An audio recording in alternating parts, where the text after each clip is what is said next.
Monolith Productions returns with the follow-up to 2014's superb sleeper hit Shadow of Mordor with the ambitious Shadow of War. In 3 years, it takes us from the Lithtech engine to the new Firebird engine, an updated build that now supports larger scale battles and an expanded Nemesis system. Now, having closely studied PS4, Xbox One and PS4 Pro renditions this week, it's clear there's a pecking order to which looks and runs best. Ahead of Shadow of War's Xbox One X support, PS4 Pro inevitably comes out on top on the console front, but with only a month to go, is the bar set high enough?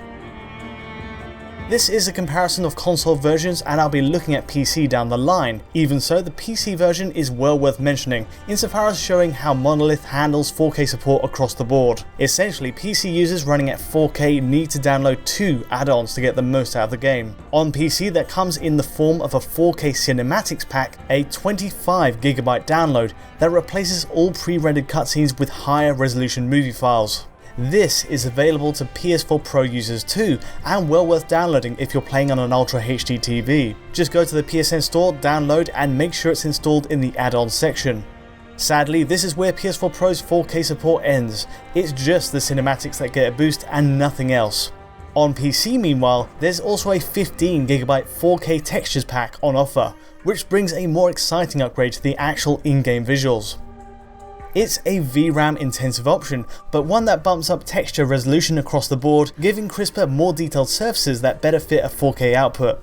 Tellingly, the minimum requirement for 4K textures is a 8GB card like the GTX 1070 or the R9 390, each with a high level of VRAM that goes beyond the usable memory available on PS4 Pro. It explains its absence on all console versions so far, at least until we see Xbox One X's support down the line.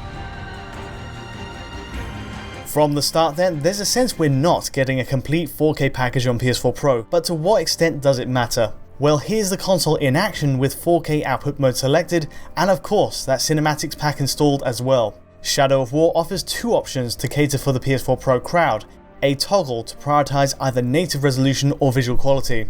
It's a feature that worked well in the original game, and it makes a return here, and the difference between the two is stark. To summarise, PS4 Pro's quality and resolution modes both use a dynamic frame buffer.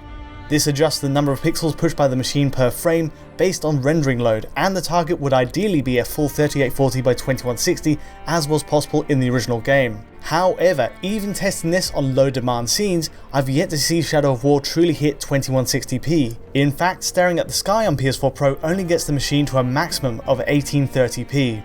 That's with resolution mode selected too, and surprisingly the lower bound goes to 1512p during intensive siege missions. On balance, the game still pushes a satisfying image to a 4K set, especially with its HDR support added to the mix, but the resolution generally averages in between the two numbers for the most part at 1620p. The twist is that PS4 Pro's Quality Mode offers a very similar range in its dynamic resolution setup, but still brings its own benefits. That 1620p figure is still the typical output here, a big leap over the native 1080p used on a base PS4, but on top of that you get a vastly better looking game thanks to improved draw distances on geometry and shadows. Okay, it doesn't add that 4K texture pack, but it does massively minimize the pop-in you see on other consoles and also Pro's resolution mode. Trees, mountains, houses, everything is rendered from a far greater range. It's a high level of detail setting that, in practice, has little penalty in the way its dynamic resolution works too, which makes it a win-win. Overall, I strongly recommend playing with the quality mode selected to get the best image out of PS4 Pro. The other perk is that 1080p screen users get the residual benefits of super sampling, plus those broader draw distance settings depending on which mode you use. It's a decent bonus all round and no one really misses out.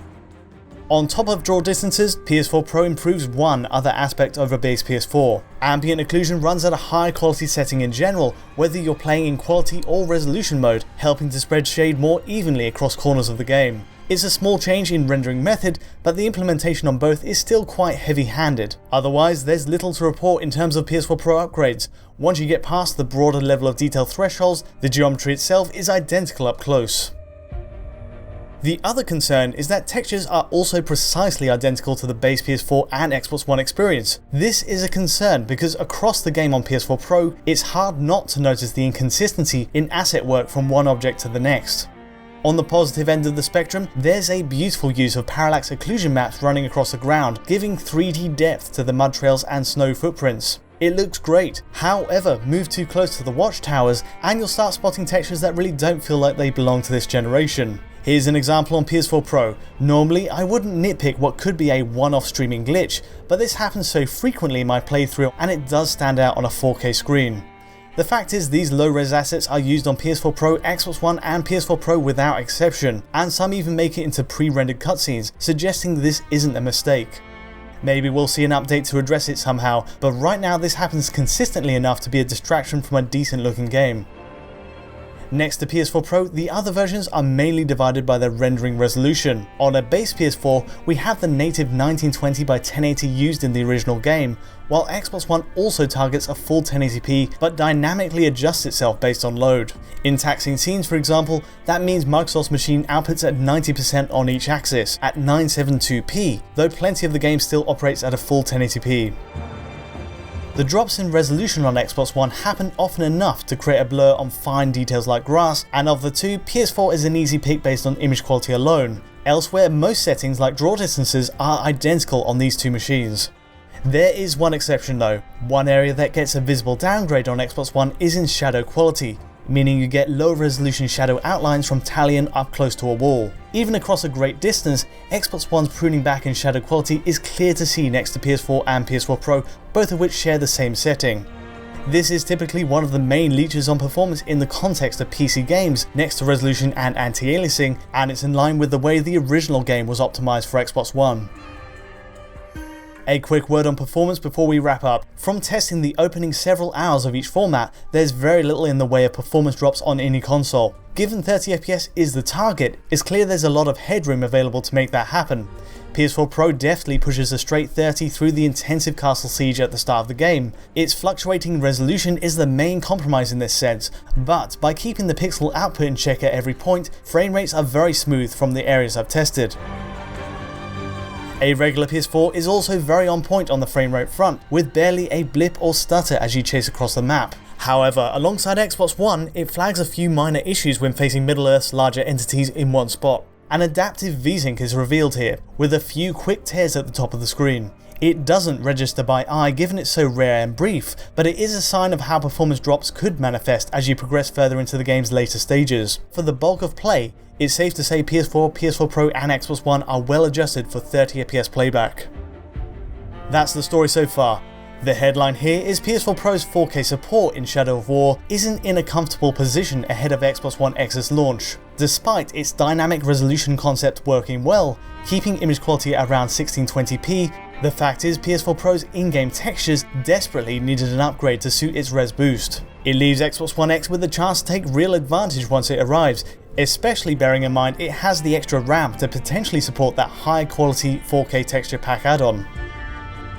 The PS4 Pro version isn't without merit though. That 4K cinematics pack is a highly recommended download, and the game's quality setting at least upgrades draw distances to suit a 4K experience. It goes way beyond what we get on a base PS4 in that sense, and it's the best console version you can get right now. But just how long it can justifiably hold on to that title, we'll see very soon. That's all from me today though. If you did find this useful or insightful in any way, do let me know with a like or subscribe. We'll be bringing more PS4 Pro and Xbox One X coverage in the near future, so do stay tuned. And remember, we have everything presented at source file quality on our Patreon at digitalfoundry.net. But until next time, thanks for watching.